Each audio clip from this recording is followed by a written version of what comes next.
ancient civilizations flourished here. This is one of those foods, when you eat it, you can see the history of a people.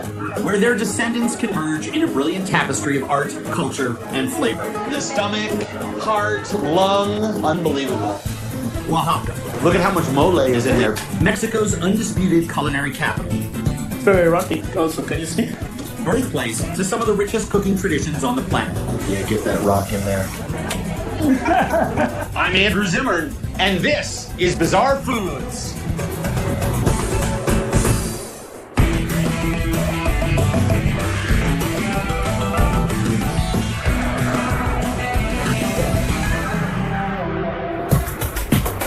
Oaxaca is a stunning city of 300,000, seated at the center of a lush valley ringed on three sides by southern Mexico's Sierra Madre Mountains.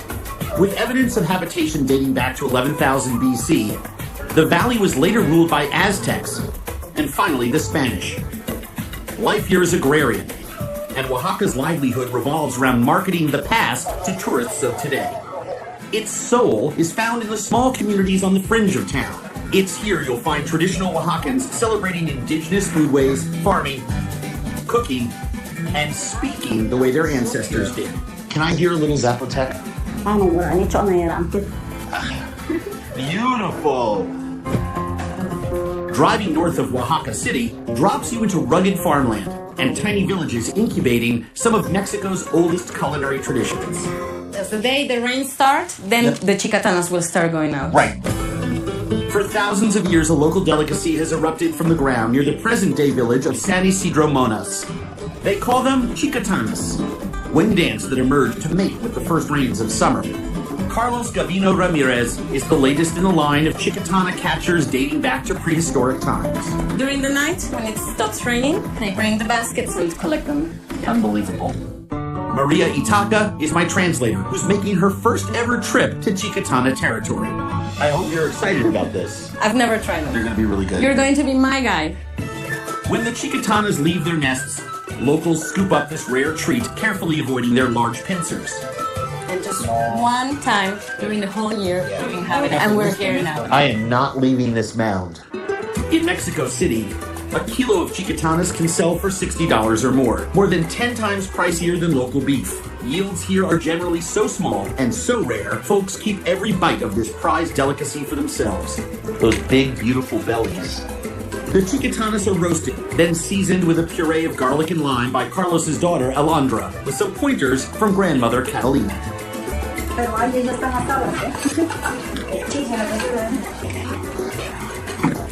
Catalina's eyes are like watching every single move. Sí, ella está supervisando cada movimiento que hace.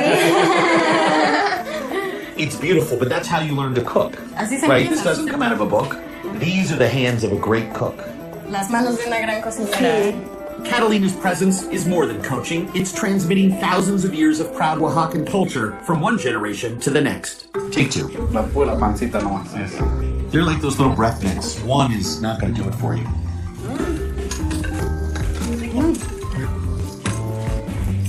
She hates them. No, I don't. No, I love them. It's very unique. I've never tried something like that. Spoiled pork fat on the inside. Mm-hmm. But then it goes away. It turns sweet and toasty.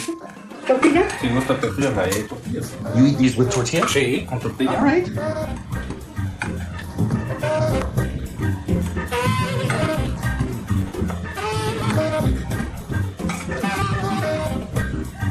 The lime and the garlic kind of brings out the pininess and the spiciness.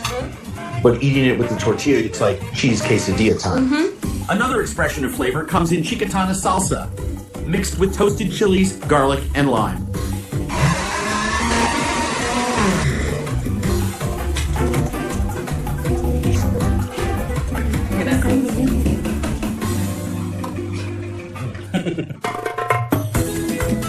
So I want you to try chicatana on chicatana salsa. It's amazing. Mm-hmm. The chicatana experience in season is priceless. But this bowl of black beans was twice as sublime. Oh my gosh. Slender beans like these are ubiquitous in Oaxacan cooking.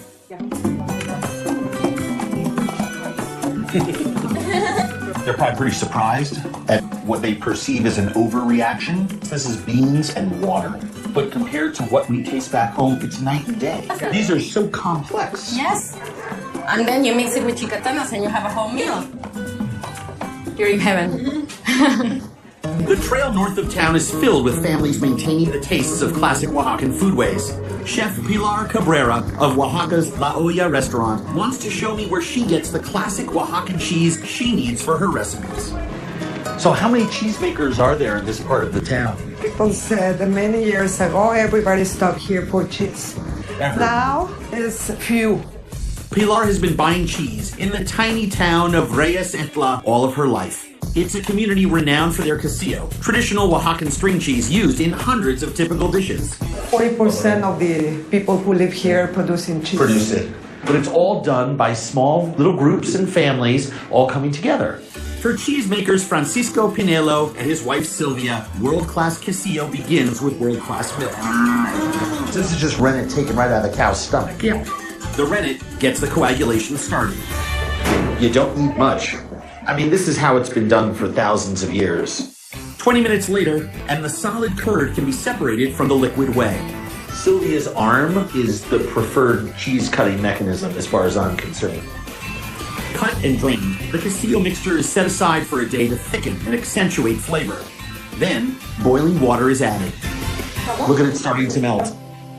The softened cheese is stretched into long, ropey strands. It looks like that giant worm from Dune. So she keeps winding it until it gets to the thickness where she is comfortable making her loops. It's those loops, tightly wound and wrapped, that give quesillo the signature round shape. A day's work will produce nearly 40 kilos of quesillo, sold by Sylvia in Etla's municipal market. As if things couldn't get any better at all, Sylvia's friend is making some homemade tortilla. Sylvia's sister-in-law, Rocio, makes handmade tarts out of masa and fills them with homemade salsa and a thick schmear of asiento, rendered pork lard. They're called memelas. I'm going to go out on a wild limb here that Rocio's salsa is pretty awesome. You know what this is with the pork fat drizzled in there? It's insane. You could eat this in front of the TV watching football all day long. Hundreds of these. More familiar to outsiders are traditional tortillas pressed and used to make Oaxacan-style quesadillas, spiked with epazote and flor de calabaza, flowers from the native squash plant. That was delicious. This with the epazote, amazing, amazing. I like it even more. Please tell Sylvia, this is something that I'm sure is very common for her. But for me, this is such a special experience. I can't thank you enough for sharing this. Oaxacan cheesemaking can be traced to the Spanish conquest when Europeans first introduced cattle to Oaxaca's Central Valley. This practice predates the Spanish arrival by several thousand years. Oh, look at this. Here we go. Meet the man, preserving a vanishing culture, one scalding rock at a time. That was a good rock. That may be a one rock goal.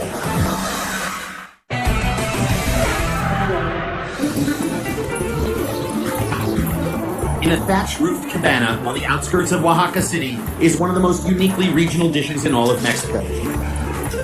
Hello? How are you doing? This little roadside restaurant in Santa Maria del Tule is named after its signature item, caldo de piedra, stone soup. That is a nice head. Best part is yet to come, eh? It's a few raw ingredients, herbs, vegetables, fish, flash cooked with a superheated rock in a dried gourd. For owner Cesar Capuchin, it's about preserving a dead art form that dates back thousands of years. Nunca han sido comercializado esto antes It has porque never been commercialized before. yo soy parte de esa cultura. So, well, now they open to the public, Right. so you let everyone try this. Food that comes from ancient traditions that are being lost are very important to share with each other before they're gone forever. Caldo de Piedra traces its origins to the Papaloapan River in the north of Oaxaca State.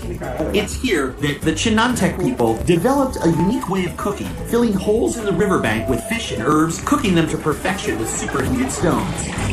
You think it's hard? No es para nosotros negocio, sino que es cultura, es el respeto, es el cariño, es todo, ¿sí? Yes, this is not about making business. It's about sharing cultures, respect, love. So... Muchas gracias. Go ahead, make a joke about stone soup now.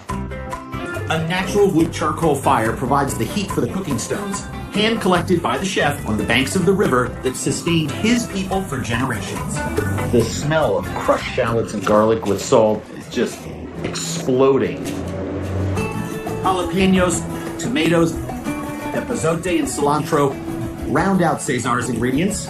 Wild shrimp and red snapper replace the river fish Chinantex traditionally used as protein for this dish. The fatty snapper head will provide the foundation for the soup's rich broth. Puro hombre, eh? Ah. He just told me it's just guys doing it. Just men. This is a man's work. Yeah, this is a man's Absolutely. work. I find it slightly ironic. The one time of year the guy says, honey, I'm going to make dinner. It's a bowl of cold water, raw ingredients, and a hot rock. Yeah, get that rock in there. It's deceptively simple cooking. Every ingredient in this bowl is designed to cook in the exact amount of time the 800-degree rock will keep things boiling. 4 minutes is all it takes. Indistinguishable from the ancient version. You can smell Yes. the cooked seafood so perfect. Feeling hungry? Yes. Cesar insisted on 4 of his young female employees joining us for dinner. Sadly, they're all allergic to seafood. Son alérgicos. It's our host's kind-hearted, if slightly selective form of paying homage to the women in his life. The soup itself is perfect. I mean, 6 ingredients in this broth. Hay solo 6 ingredientes en este caldo. And it only cooks for 4 minutes. Y solo se cocinan por 4 minutos. And it has the layered depth of flavor that a seafood soup that cooks for days would take. Y tiene el sabor y la profundidad que tendría una sopa de mariscos que lleve 6 días en otro lugar. Delicious.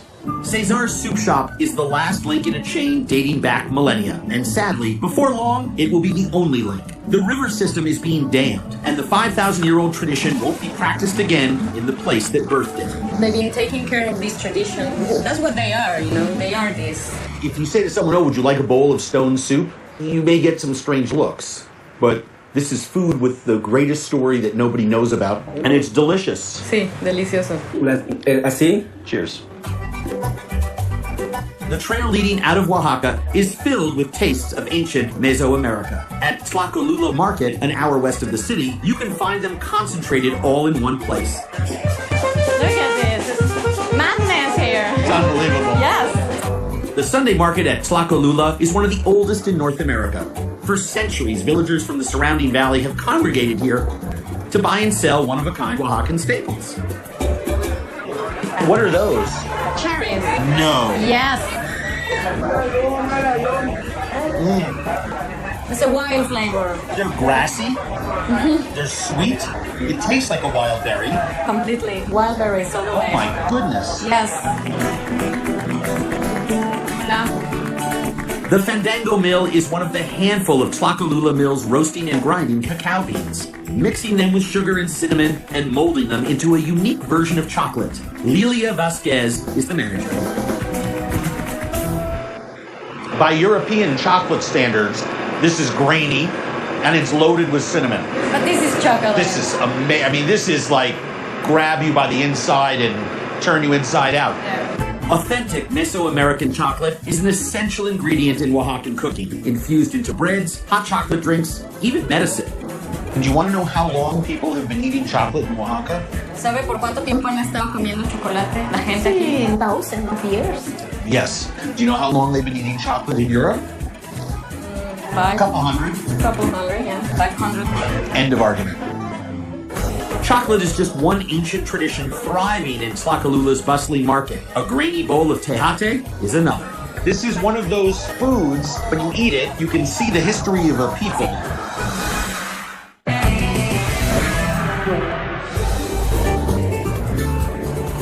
The process of making tejate predates the Spanish conquest by thousands of years. Zapotec women rise with the dawn to prepare this ancient cacao and corn beverage.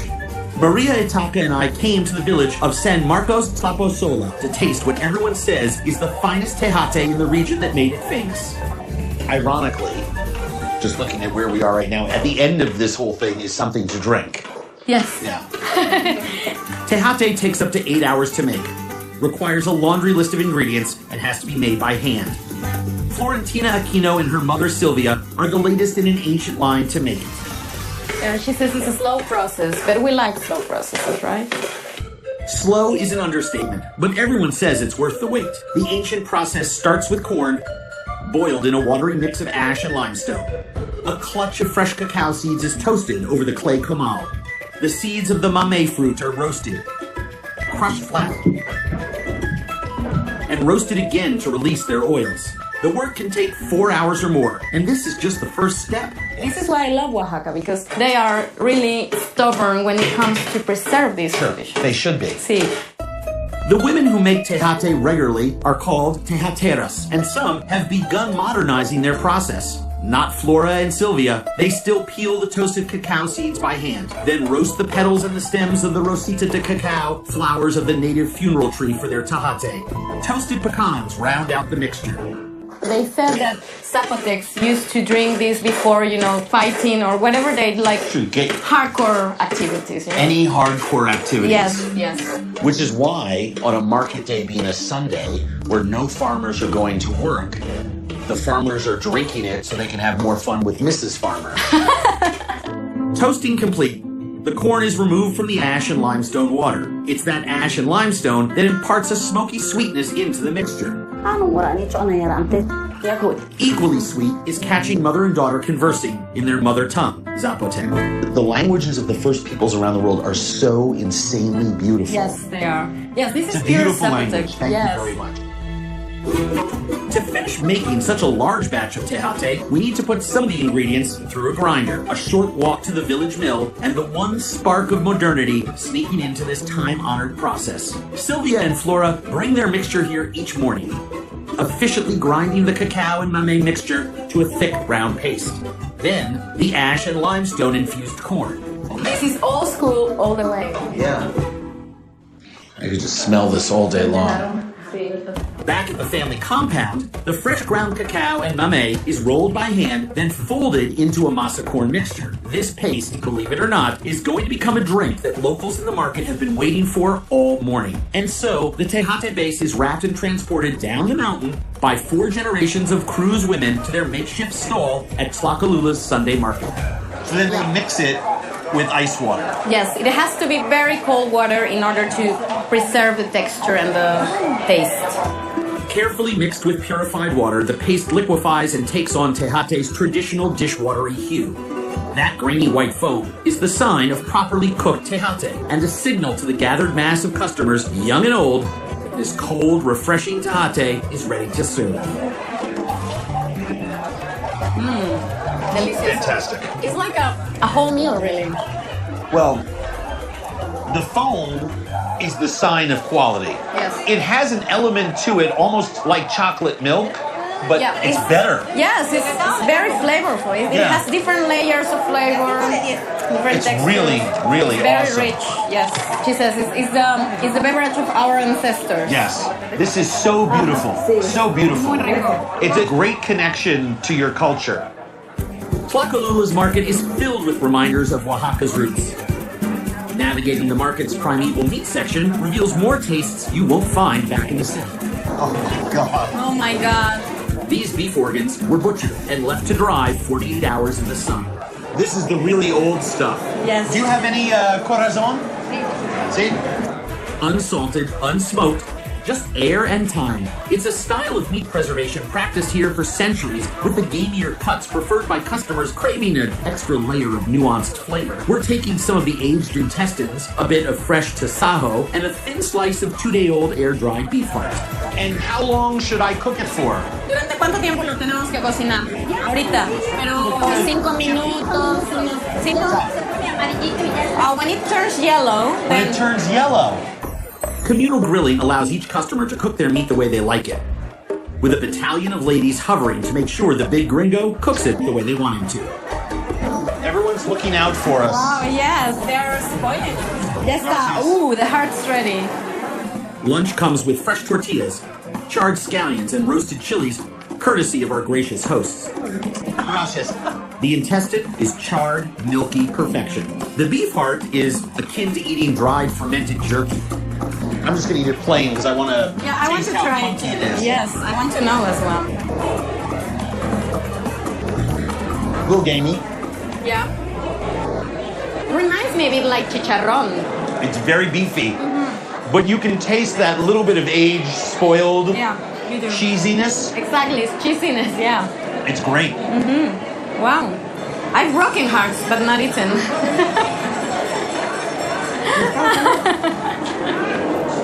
This ancient market's got a few more surprises in store.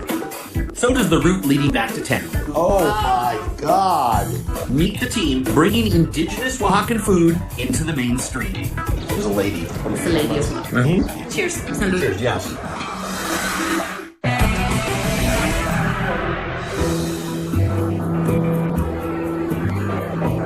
Every Sunday, the communities of Oaxaca's Central Valley converge on Tlacolula Market in one of the richest collections of Oaxacan food and commerce on the planet. I smell chicken on the wind. Hold on one second. That way, okay. Beyond a sea of live poultry and turkey vendors, here's a vendor selling spit-roasted chicken marinated in butter and a Oaxacan medley of achiote, oregano, and cinnamon. They are served in halves or quarters with tortillas and mashed black beans. You help yourself to the vegetable pickles and salsas at the tables in this teeny street-side restaurant. It is amazing to me. It is. It's such a fantastic product. And I'm not trying to be graphic, but those birds were alive this morning. The freshness, they never saw a refrigerator. Also very interesting. Do you know the American music group Captain and Tennille? A lot of people wondered where the captain went, and he's right here. Oaxaca's vibrant markets are a direct reflection of the rich farmland that sustained them for generation after generation. In a small factory on the outskirts of the city, that same farmland is providing the basis for a new Oaxacan industry.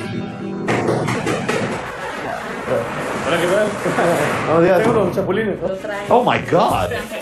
That's a lot of chapulines. Chapulines are grasshoppers, grown wild on local alfalfa, boiled and roasted for human consumption. Essentially, it's a wild food.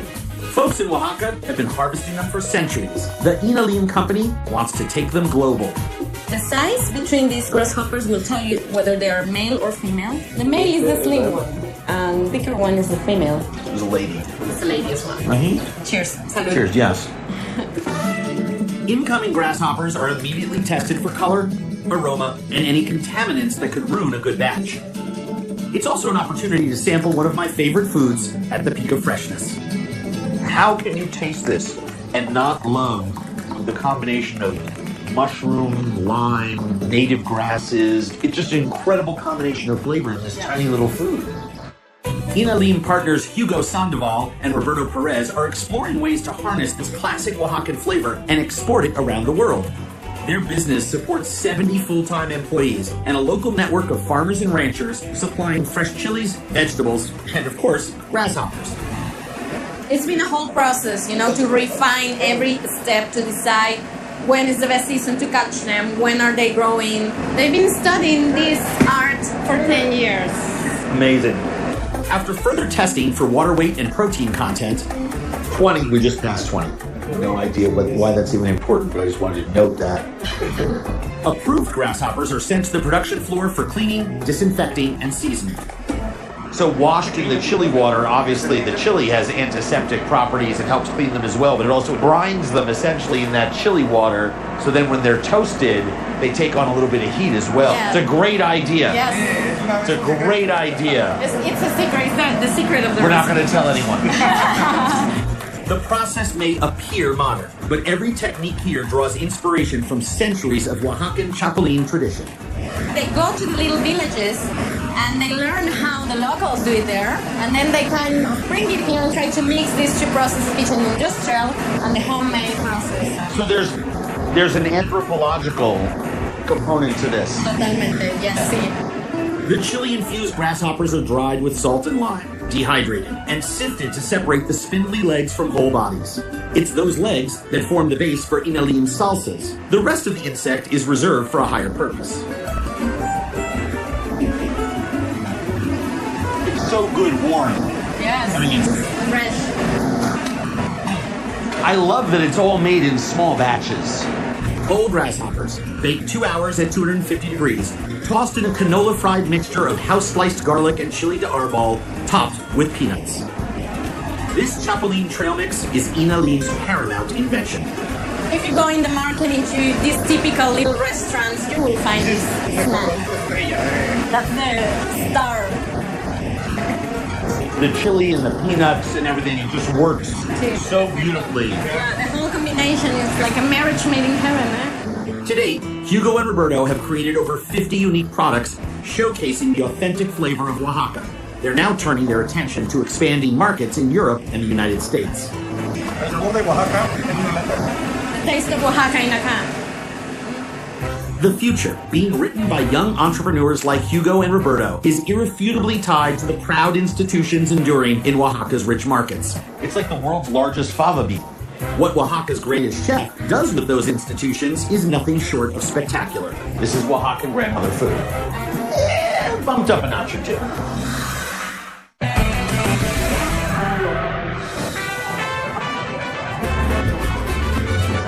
If you had to pick one place to feel and see the spirit of Oaxaca's proud ancient culture, it's Abastos Market.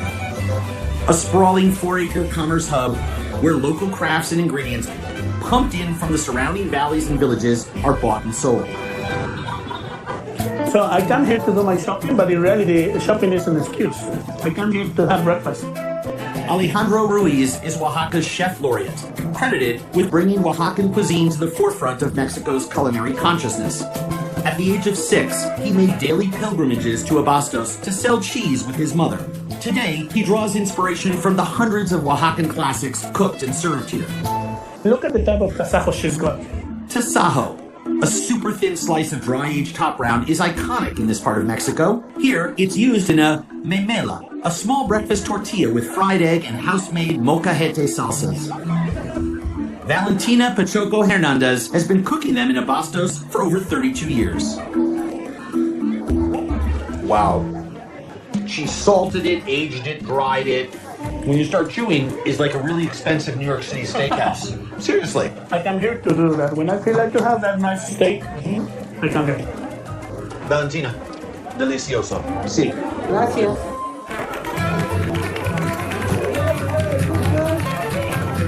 There's a barbecue, goat barbecue. If you want to try a taco, then Oaxacan style. Oaxacan You want to try a bite? in a taco. Jefe, ¿cómo estás? This is borrego de chivo, goat slow roasted in a broth of cabbage and cilantro, trucked in daily from the southern village of Ocotlan. I know I'm eating goat, but if you put this in front of most people, they would say they're eating veal. It's so light and so elegant. The home village where they are from, Yeah. it's very famous because of this type of barbecue. Most prevalent are the staples that sustain this culture for millennia: corn, cacao beans, black beans, chilies, and a few culinary artifacts any traveler would recognize. It's bumpy, it's bruised, it's mealy, it's got too many seeds. It's got too many seeds, yes. There's everything in the world is wrong with this tomato, except that intense flavor Right, at the end. right. This is what tomatoes used to look like thousands of years before man screwed it up. Down one narrow alley, vendors proudly display whatever produce their small subsistence gardens give up.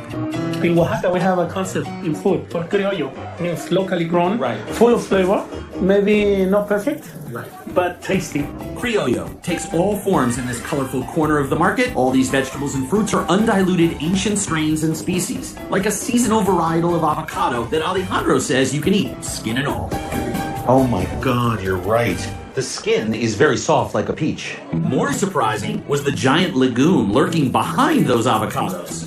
It's very erotic also, can you see? It is very erotic. This funky dinophallus is known locally as guajiniquil. Locals grow these massive legume trees for shade, food, timber, and medicine. Widespread throughout Central and South America, they are also known as ice cream beans. It's like the world's largest fava bean. Yeah, you eat the white. You eat the white part. Yes. Only the white. It's cotton candy. It's spun sugar. Yep. I mean, come on, that's ridiculous. For me, it's something unique. I saw this once on a Star Trek episode, Yes. and thousands of these took over the planet, but Kirk and Spock destroyed it. In a market with little to no refrigeration, produce arrives fresh and sells quickly. Meat is often salted or sliced thin and left to dry over the course of the day. The darkened meats are the ones aged the longest. The best spot to sample is the market's ahumaderos, or smoky area. In here, there's yeah. like local Oaxacan people come for lunch. You bring like pipes Yep. or chorizo, Yep. and you buy whatever you want, and then you grill it here. Picking your desired aged pieces of intestine, chorizo, and thin sliced tasajo, grilling to perfection all by yourself, with charred onions and fresh chili de agua, also sold here. The fat is still on the intestine. That gets charred and perfect. They're the first steps in making taco placero, a traditional lunch composed of items bought and cooked entirely in the market. The cook it yourself thing is great. So forget about restaurants, right? Right. It's like the best. But we have to compete with this food, you know? Right. That's why we have to be flavorful. To go with our meat, fresh tortillas, avocados, radishes, local herbs, and thick Oaxacan string cheese. Straight ahead. Let's go to the end. Buenos dias. I'll tell you something. Yeah. This whole style, I may never leave here. This is what I live with. Wow. The tasajo is more dry-aged perfection. The chorizo is a perfectly coarse blend of spice and pork fat. The intestine is what's truly special. Very crispy, very charry. But they clean the intestine, they salt them, and they dry them.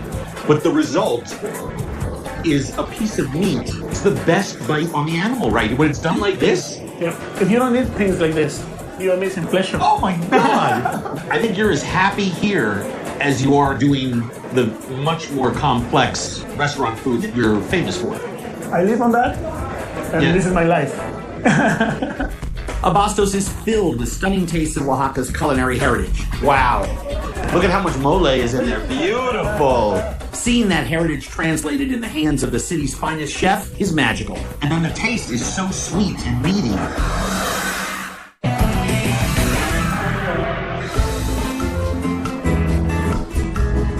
When it comes to sourcing the best Oaxacan ingredients, Chef Alejandro Ruiz returns to the spot his mother and grandmother worked in and shopped in, Central Oaxaca's Abastos Market.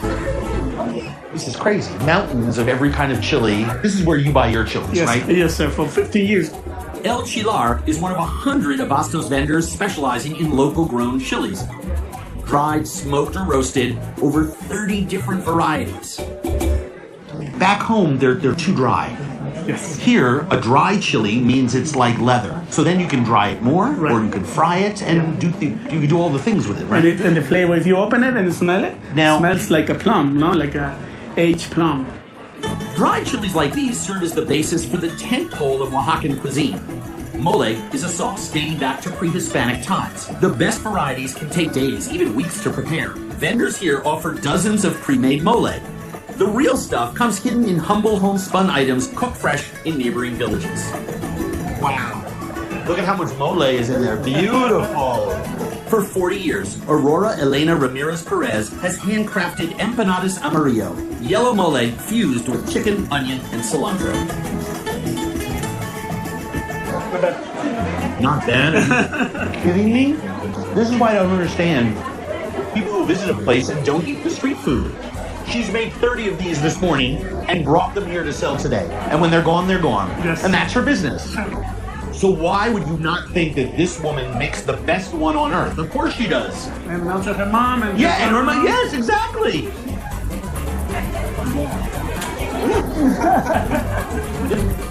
Chef Ruiz is drawn to the Abastos community of proud growers and vendors, holding fast to the flavors of their ancestors. Casa Oaxaca is where Alejandro's passion for local food inspires him to create some of Mexico's most imaginative cooking. When I started doing these kind of things, I wasn't going to say, now I have the best black mole, the best tamales. My only chance was to develop Oaxacan kitchen. Gotta be unique. Yes. Chef Alejandro's cooking has earned him praise as one of Mexico's greatest chefs. A blend of black bean paste, baby chapalinas, and casillo cheese wrapped in hoja santa leaves is his humorous take on what he calls Oaxacan-style tacos. What do you think? It's perfect. I'm giving my Oaxacan people the same ingredients the same flavor but presented in a different way. Alejandro runs 3 award-winning restaurants here in Oaxaca, plus an outpost in Mexico City.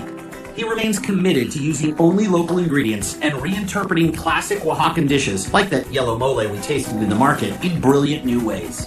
Everyone is intimidated by mole because they think to themselves, oh, that's the food that has 400 ingredients. Yeah.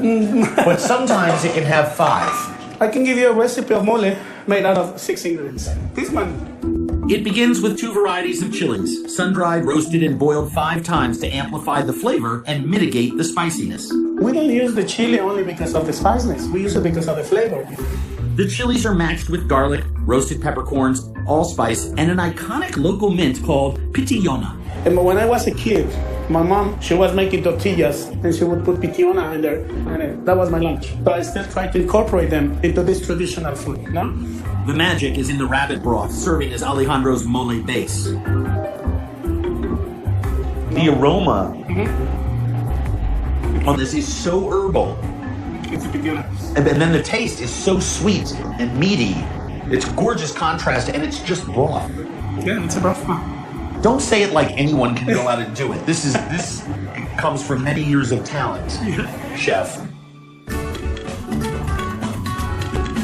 The aromatic liquid essence isn't yellow mole yet, not without being blended, and mixed with rehydrated masa to help thicken it. If not, we still can pass it through a strainer, Yeah. which I will get. Of course, because I'm not doing quite good enough a job. That alkaline corn flour will perform its magic when it's whisked into the sauce. Look at the texture. Gorgeous.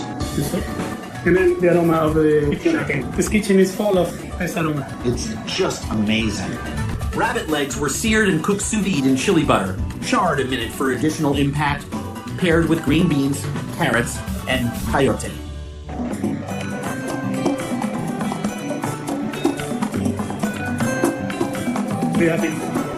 Every element shines, taking nothing away from the incredibly beautiful rabbit. It's about the mole. The flavor of that mole is so deep and so complex. It defines the dish. Alejandro's cooking is writing the next chapter in thousands of generations of Oaxacan culinary tradition.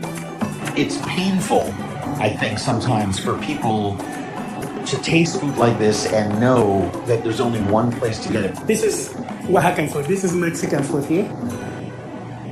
Alejandro, Aurora, Sylvia, Catalina, Cesar, Florentina, and her mother. The story of Oaxaca's food is best told in the hands of the people making it. It's those hands that transmit a culture, recreating tastes and traditions of 1,000 generations before, pushing those traditions towards a brighter future, creating food and stories and hospitality the ancients wouldn't just recognize, they'd relish. So just remember, the next time you're in Oaxaca, if it looks good, eat it.